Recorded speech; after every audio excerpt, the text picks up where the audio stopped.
নমস্কার বন্ধুরা, আশা করি সবাই ভালো আছেন। তো বন্ধুরা, এখন যে বিষয়টা নিয়ে কথা বলবো তো সেটা হলো খাদান ছবির যে টিজার সেটাকে ব্রেকডাউন করার চেষ্টা করব এবং এই ছবির গল্প সম্পর্কে কেমন কি হতে চলেছে সেই বিষয়ে আমার একটা প্রেডিকশন দেওয়ার চেষ্টা করব। তো আশা করব ভিডিওটা খুবই ইন্টারেস্টিং হবে। ভিডিওটাকে আপনারা শেষ পর্যন্ত দেখবেন। আর চ্যানেলটা যদি নতুন হয়ে থাকেন অবশ্যই চ্যানেলটি সাবস্ক্রাইব করে নিয়ে পাশে বেল আইকনটা অবশ্যই প্রেস করে দেবেন।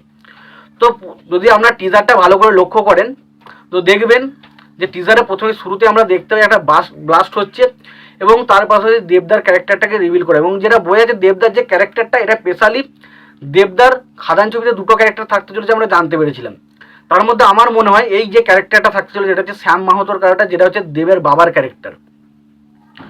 এবং এখানে যে যিশুর সাথে দেবের যে বন্ধুত্বর কেমিস্ট্রিটা দেখানো, যেটা মনে হচ্ছে সে বাবা দেবের সাথে যিশুর সেই কেমিস্ট্রিটা দেখাতে চলেছে আমার মনে হচ্ছে। এবং ডেফিনেটলি যদি আপনি ভালো করে দেখেন দেবদার ক্যারেক্টারটা হচ্ছে এমন একটা ক্যারেক্টার, সেও একজন সাধারণ মানুষ, সে খনি অঞ্চলে কাজ করে, তবে সেই খনি অঞ্চলে মানুষের সাথে কিছু বাজে বিষয়বস্তু তার মালিকেরা করতে থাকে বা কিছু তাদের সাথে খারাপ কিছু ঘটতে থাকে, যার বিরুদ্ধে কিন্তু লড়তে কিন্তু দেবের ক্যারেক্টারটা দাঁড়ায় এবং দেব তাদের নেতার মতো হয়ে দাঁড়ায় এবং তাদেরকে একটা আশ্বাস দেয়। এবং যেটা থেকে আমি মোটামুটি ট্রেলারটা থেকে পরিষ্কার হচ্ছে এবং যেটা থেকে বুঝতে পারছি দেবদার ক্যারেক্টার, এই যে বাবার ক্যারেক্টারটা, সেটা কিন্তু একটা জায়গায় দেখতে পাবেন যে তার একটা জায়গায় চিতা জ্বালানো হচ্ছে। তো বোঝা যাচ্ছে দেবদার এই ক্যারেক্টারটা হয়তো মারা গেছে, ছবির মধ্যে মারা যাবে। এবং এই ছবির যে এই সময় তাদের সঙ্গে যারা ছিল সেটা সেই ক্যারেক্টারগুলো হচ্ছে অনির্বাণ চক্রবর্তীকে আমরা সেখানে দেখতে পাই। কাজে হতে পারে যে অনির্বাণ চক্রবর্তী তারা দেবদার এই যে নেতা সারকে ছিল তাদের সামনে, অর্থাৎ তাদেরকে যে আশার আলোটা দেখিয়েছিল সেটা অবশ্যই দেবদার ক্যারেক্টারটা।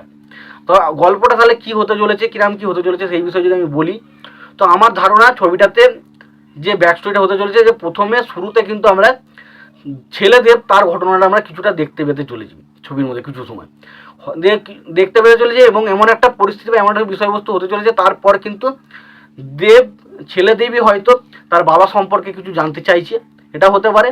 এবং না হলে হয়তো তার পরিস্থিতি এমন একটা জায়গায় পড়ছে তাকে হয়তো তার বাবার সম্পর্কে কেউ কিছু গল্প শোনাচ্ছে, হতে পারে যে সে তার বাবাকে ছোটোবেলা থেকেই পছন্দ করে না, এটা একটা হতে পারে। আর নয়তো তার বাবা যে কী বিরক্ত বা তার সাথে কিছু একটা ঘটনা ঘটছে যার কারণে অনেকে হয়তো তাকে কিছু মারতে চাইছে বা করতে চাইছে, তখন সে বুঝছে সে আমি কে বা আমার ক্যারেক্টারটা কী, সেরকম সে কিন্তু হয়তো জানতে চাইছে, এরকম একটা হতে পারে। আমার মনে হয় যে হতে পারে প্রথমে ছেলের ক্যারেক্টারটা দেখানো এবং সেই ছেলের ক্যারেক্টারটা জানতে চাইবে তার বাবার সম্বন্ধে এবং তার বাবার সম্বন্ধে ক্যারেক্টারটা হয়তো ছবির মধ্যে মেন বিষয়বস্তু, মানে ছবি যদি 80% 100% বলি তার মধ্যে 30% ছেলের ক্যারেক্টার থাকবে এই ছবির মধ্যে এবং 70% যে ঘটনাটা সেটা পুরোপুরি বাবার ক্যারেক্টারের উপর ভিত্তি করে ছবিটা তৈরি করা হবে আমার মনে হয়। এবং সেখানে তার বাবা কি করতো, কিভাবে তার মানে ওই যে কয়লার খনিজ অঞ্চলের মানুষদের কাছে সে কীভাবে ভগবান তুল্য হয়ে উঠেছিল সেই জায়গাগুলো সেখানে দেখানো হবে। এবং কয়লা নিয়ে কেন এত সমস্যা ছিল, কী কারণে কী সমস্যা তৈরি হয়েছিল এবং যিশুর সাথে তার বন্ধুত্বটা কেমন ছিল এবং তাকে যে যিশু ধোকা দেয় সেই কিভাবে ধোকা দেয়, কেন ধোকা দেয়, সেই জিনিসগুলো কিন্তু সেই ছবির মধ্যে ফুটে উঠবে।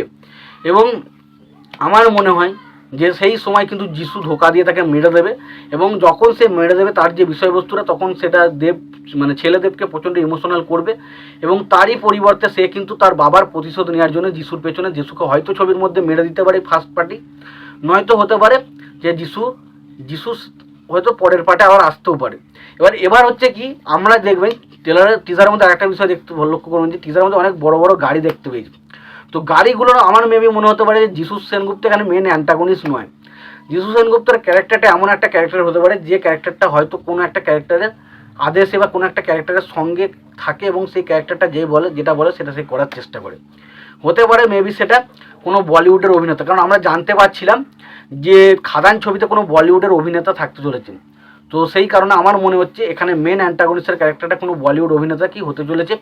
এবং আমার সম্ভবত মনে হয় এই ছবিতে যে বলিউড অভিনেতাটা থাকবে তাকে হয়তো খাদান পার্ট 1-এ আমরা দেখতে পাবো না, সম্ভবত তার পার্ট 2-তে তাকে দেখতে পেতে চলেছে। এবং আমার মনে হয় ছবিতে শেষ পোর্শনে বা শেষ পোস্ট ক্রেডিট সিন বলি বা ক্যামিও বলি, সেই সিনে কিন্তু আমরা কোথাও না কোথাও এই যে ক্যারেক্টারটা পুরো এই যে সমস্ত সমস্যার ক্ষেত্রে মূল যার যে বা মূল ঘটনার যে লোক সে তার ক্যারেক্টারটা কিন্তু রিভিল করতে চলেছে। এবং আমার মনে হয় এই দ্বিতীয় পার্টটার জন্য কিন্তু এমন একটা হাই ক্রিয়েট বা এমন একটা জায়গা তারা করবে যেটা দেখে সেকেন্ড পার্টটা দেখার জন্য মানুষ কিন্তু প্রচণ্ড এক্সাইটেড হয়ে যাবে।